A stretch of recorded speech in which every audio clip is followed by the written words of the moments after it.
Franchise Sports Media!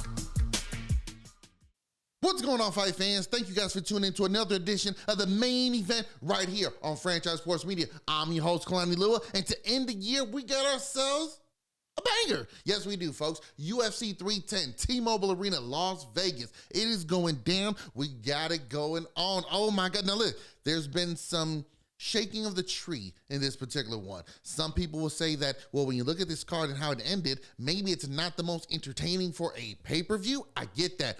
But what have we seen in the past when we've seen pay-per-view cards that did not look splendid, didn't have the highlight names on it, and they turned out to give us some bangers on there? So let's go in here with an open mind. Let's be excited that, hey, 2024 is about to be over with. How crazy is that? It seemed like just yesterday. September hit. Here we are now, December. But we do have UFC 310 going down. It will be a flyweight title fight on the line. The champion, Alexandre Pantoja, putting his belt on the line and welcoming in a newcomer. What better way to make your UFC debut than a title fight?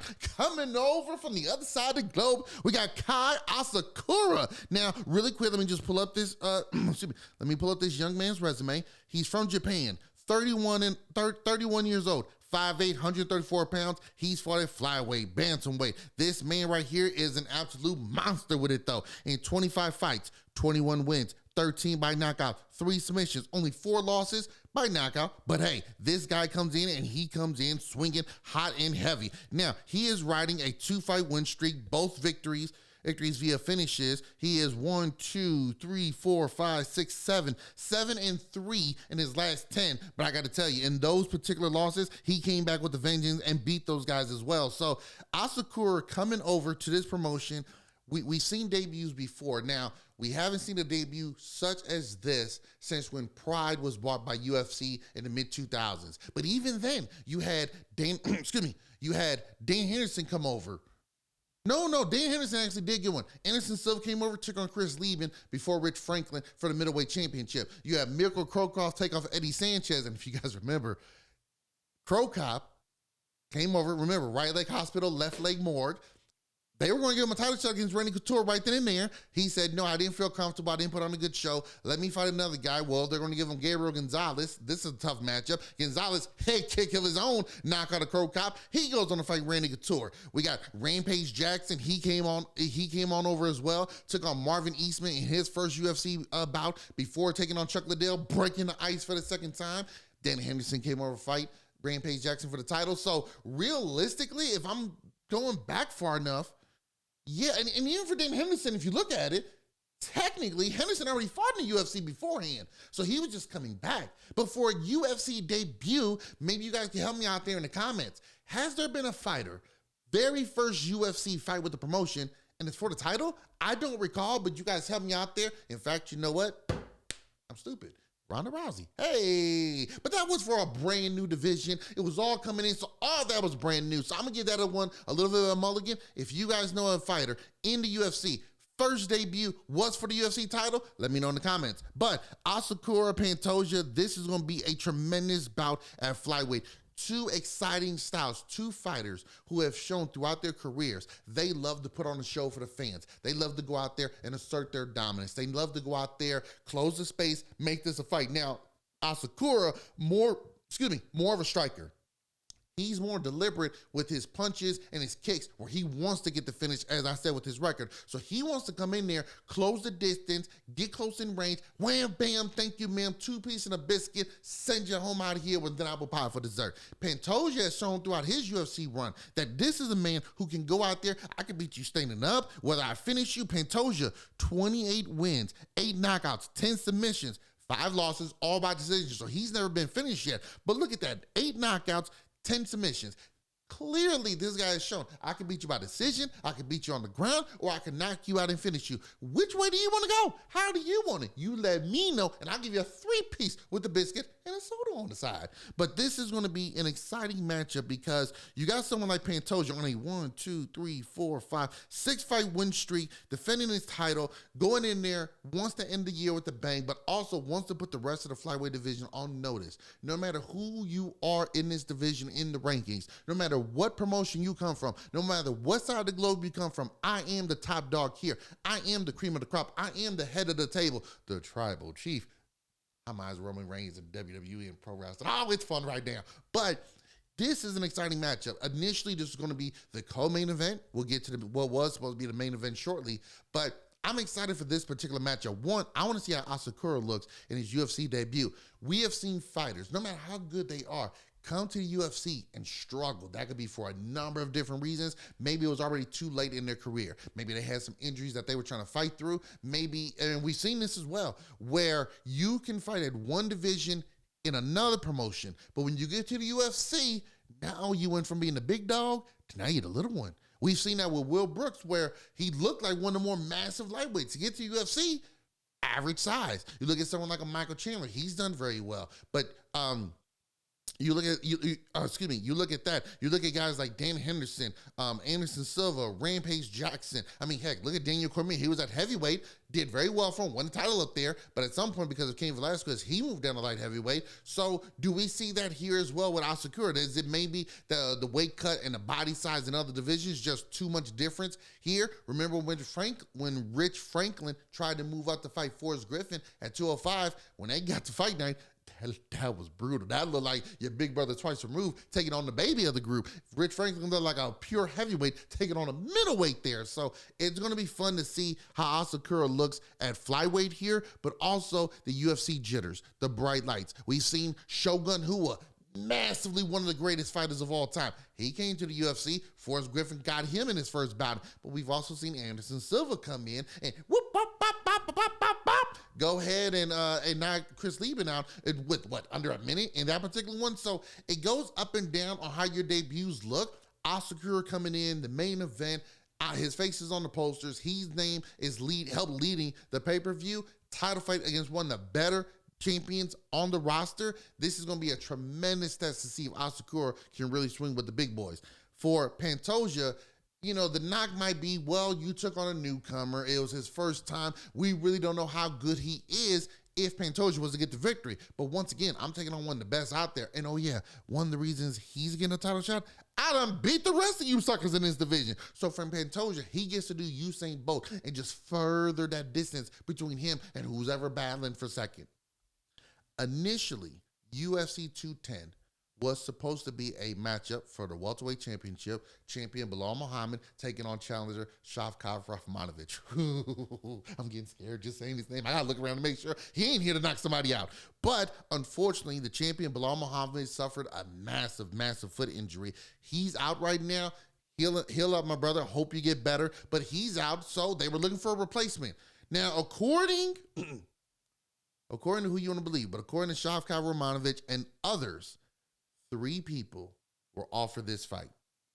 3. Kamaru Usman to step in, Colby Covington to step in, and Ian Machado Garry. Kamaru Usman said yes. Colby Covington, surprise, surprise, said no. Ooh, we're all shocked by that. We really shouldn't be. He showed us his true colors. We know what he's all about. Machado Garry said, yeah, I'll take the call. I'll fight the big fight. They went back. Usman being a former champion, there was some pushback initially online from fans saying, wait, he doesn't deserve this shot. He stepped on last minute against Hamza Chimaev and nearly beat the dude, going overseas, by the way. So I definitely feel like for his run that he had as a champion and the fact that, hey, I've only lost to the guy who used to be the champion here. I'm not that far away from, and I'm the number 1 contender, or at least, number 2? I should be in the ranking. I should be in the runnings for that, especially given the circumstances. It's on short notice. Colby Covington didn't want this fight. Surprise, surprise. Well, then he went back, Usman said, now, you know what? And looking back at it, and maybe he looked at the weight cut, the size versus risk, or maybe they said, hey, listen, this is what else we're looking forward to do in 2025. Are you more interested in doing this with a proper training camp as opposed to doing this on short notice? Okay, maybe so. He's going that way. And now we got McCall. Rakhmonov, 18 fights, 18 wins, 8 knockouts, 10 submissions. So just so we're doing the math here, 18 fights. All are finishes. 18 by knockout, TKO, and 10 by submissions. One of his most recent ones, a brutal standing one, was against Jeff Neal, a standing rear naked choke against the cage. Think of John Jones getting the front face lock, the standing guillotine on Lyoto Machida. But this one is a side rear naked choke. Side rear naked choke. Just put him away. Go check out the photos. It's great. It's awesome. But he's coming off also a rear naked choke victory over Stephen Thompson. That got him here. But you got Ian Machado McCall coming in and saying, hey, I'm coming in from Ireland. And as a former Irish fighter, won't say his name, as he once said, we're not here to take part, we're here to take over. This young man stepping in, 15 wins, 7 knockouts, 1 submission, 7 by decision, no losses. So somebody's always got to go. You got these two guys going at it, 2 of the best 170-pound fighters in the world. They get to meet up. Now, it's not the ideal circumstances, but this is also why we play the game, baby. Now, Garry and Rakhmonov at one point trained with each other, not for a long period of time, but there's video of them sparring with each other, slightly going against each other. The head coach, Henry Hoof, has said, Rakhmonov is going to be the champion one day. Gary's going to be the one to replace him, or at least come after him. So he saw both of these guys being champions at one point. Well, now here we go. Let's see what we got here.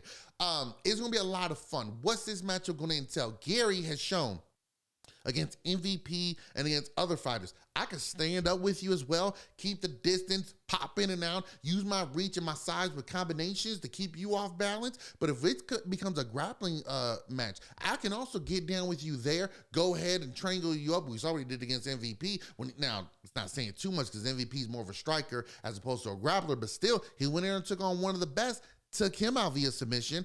Rakhmonov, though, is the boogeyman. And Rakhmonov is somebody you say, damn, what is good? Because this guy physically is strong. Like, you have guys who are weight room strong, right? Just lifting all the way, lightweight, and they get it done. Then you got guys who got like that farm boy strength, like Matt Hughes. You guys remember him? Someone like that where, yeah, I'm just going to pick up this whole truck here. And what do you want it? You want it over here? You want it over there? These guys coming from all over the world have just shown that, yes, we have a different level of strength here. Again, kind of like that farm boy strength, where he has shown where if I get my hands on you, I'm going to take you down whenever I want to. When I do get you down, I'm either going to pummel you with ground and pound, or I'm just going to go ahead, reach for your neck, reach for your arm, your shoulder, do a leg lock. I'm going to grab something that I could twist, pull, squeeze. Come on now, we're talking about fighting. And go ahead and make you tap out. So I'm very interested to see where this fight goes. Where do these fighters want it to go? I think for Garry, it would suit him best if he could keep this fight standing, because he could use his speed, counterpunching with combinations to maybe keep Rakhmonov off balance. Don't stay in the same line, move around, counter, hit some leg kicks early, and try to find some holes. One of the things I'll be curious to see, two strikes that are very underrated in the world of MMA. Your jab, front kick. Does he maybe imply that? We've seen another fighter from Ireland use the front kick very effectively against his fighters. Snap it to the body, keeping them guessing, pop, pop. He done it against Khabib, he done it against Chad Mendes, and several other fighters. So does McGarry try to do something like that to kind of keep Rakhmonov further away from him? Hey, back up. Hey, back up. Back up, then pop him with a jab. Move around, pop him with a jab. 1, 2, 1, 2, pop in and out. Rakhmonov, easily the favorite here. But it's someone where you say, is he going to be too overconfident? He was preparing for Bilal Muhammad. Now he gets to change up an opponent. You could say, well, yeah, we know Gary's one of the top welterweights out there, but is he ready for a title shot just yet? Rakhmonov, is he going to come in focused? Is the change of opponent going to bother him? Is he going to overlook Garry thinking, this is an easy win for me? I'm clearly going to get the next title shot after this? You do that. We've clearly seen what has happened over history when fighters go ahead and do that. So I'm very excited to see how this particular matchup goes between these two welterweights. Also on the card, we got heavyweight clash between Ciryl Gane and Alexander Volkov. Ciryl Gane losing to John Jones.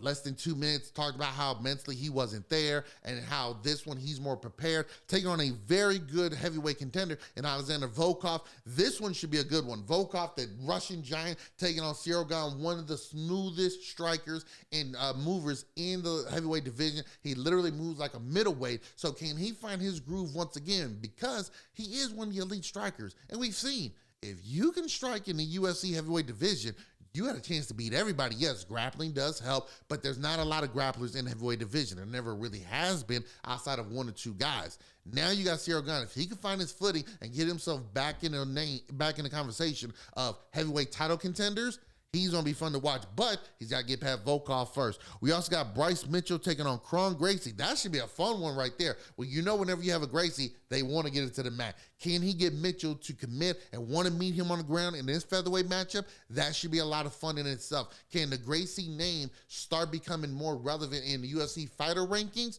Or is this one of those where, hey, it's been fun, we know how great you guys are, but it's moved on to others now? For Mitchell, great opportunity for Go Him. Last pay-per-view of the season, of the year. He's on the main card, taking on a well-known name in Kron Gracie. If he can go out there and get an impressive victory, hey, that's only moving him further up the featherweight division. And at featherweight, they do need more contenders. We also got the Supreme Superboy coming back, Cho Do-ho, or Cho Do-ho from South Korea, only 33 years old. Feels like it's been long. Feels like he's been around longer. But remember, he's got to do his military commitment. But this guy at one point in time was a hot prospect. 15 wins, 12 by knockout, one submission. He's got 4 losses, but there was a point in time where this guy was on the rise, and he was fun to watch. He was on a multiple fight win streak, made his debut in the UFC in November of 2014, went on a 3-fight winning streak, knocking everybody out. Then he took on Cub Swanson at UFC 206 in 2016, got the loss, and that ended up putting him on a 3-fight losing streak. And again, when you have to go ahead and do your commitments to your country as he did, now that he's come back, came back in 2023, it was a draw against Kyle Nelson at UFC Fight Night, Lewis versus Spavik. And then he came back with a submission by punches victory earlier this year in July on UFC on ESPN. So 1-0-1 in his return. But again, this is one of the more exciting fighters that was on the UFC roster. It's been some time now, 10 years. Wow. But think, he was 23 at that time. With the age, the experience, the growth, maturity, I'm very excited to see how he does. But he's going to be in there against Nate Landwehr.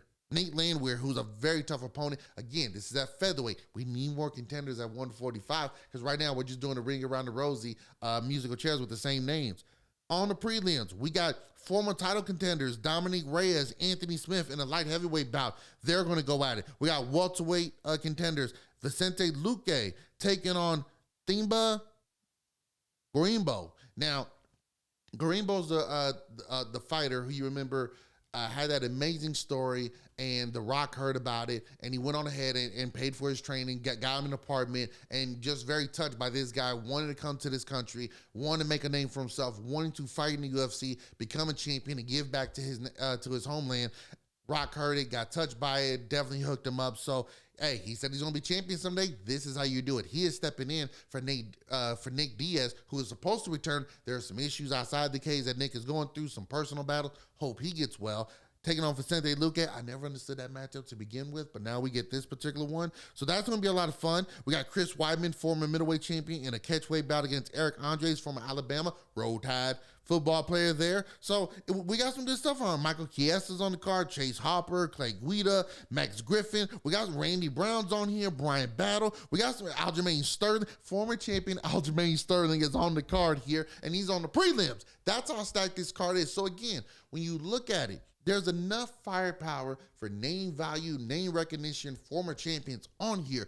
You could say that maybe these fighters aren't in their primes, or at least there's some gaps in between going on massive streaks of, hey, they're the next title contenders. But we got some good fights on this card, some good matchups. It's going to be a lot of fun. And again, it's the last pay-per-view, not the last card, but the last pay-per-view for the UFC before 2024 is over. And you know those generally go out with a bang. So it's going to be a lot of fun. Very interested to see how things go, but also the layout here. Pantoja, does he just continue his rise, or does Asakura now step in and say, I'm the new king of the yard. Do we get Rakhmonov to continue his dominant run throughout the division and continue to be the boogeyman, scaring everybody else in their boots? Fight Bilal Muhammad sometime next year? Or does Gary pull off the ultimate upset and come in here and says, the champ is here? The champ is here. It's going to be a lot of fun. Be sure you guys tune in right here to the main event on Franchise Sports Media. Go to franchisesportsmedia.com for all your love of sports. UFC 310 is going down. Way to end 2024. Let's go. Till next time, fight fans. Peace.